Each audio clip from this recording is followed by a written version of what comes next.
Ассаламу алейкум, уважаемые кавказцы, приветствую вас, россияне.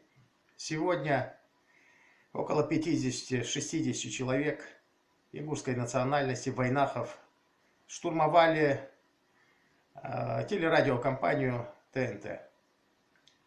Администрация компании, руководство компании не вышло до тех пор, пока не появились сотрудники полиции. Они боялись выйти на переговоры с лицами ингушской национальности, которые пришли выразить свое недовольство и призвать их к ответу за недавнее шоу, за недавнюю шуточку, разыгранную, неуместную шуточку в комедий-клабе.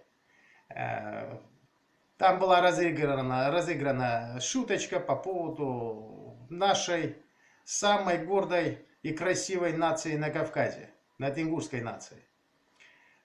Посмотрите короткое видео, к сожалению, очень короткое видео. Посмотрите его, как наши мужчины, наши горцы, ингуши, свободолюбивый и красивый народ штурмуют телеканал ТНТ, штурмуют в хорошем смысле этого слова.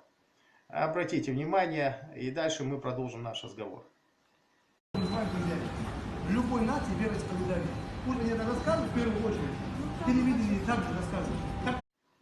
Итак, вы видели, как идут переговоры с руководством ТНТ по поводу вот этой вот неуместной шутки, которая была разыграна комедий-клабом, этой коммерческой организацией. Она, в принципе, не развлекательная какая-то передача, а, в принципе, коммерческая. Все основано на деньгах. Вот. Руководители, значит, тот же Левин,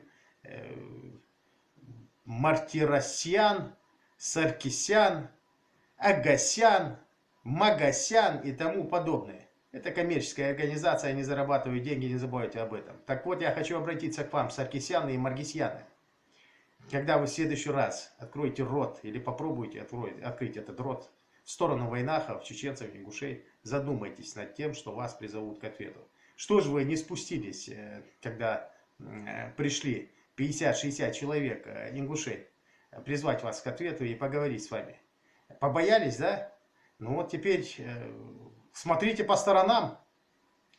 Неожиданность может с любой стороны появиться. Это не угроза, это реальность. Поэтому саркисяны и мартиросяны все различные, когда вы выкладывали вот это вот шоу, вы, наверное, должны были знать, вроде бы вы типа с Кавказа. Хотя я вас кавказцами не считаю абсолютно. Армян я не считаю кавказцами. Вы не кавказцы и никогда ими не были и не будете.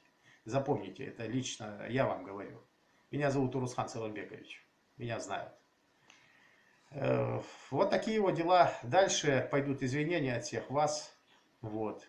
Ребята, которые были там, требуют, чтобы вы в течение 5 дней, точно так же, как вы выложили по телевидению и в Ютубе и везде шоу вот это вот, точно так же от вас требуется извинения. В виде видеообращения, каждое по отдельности или все вместе. И вы это обязательно сделаете, и куда вы не денетесь.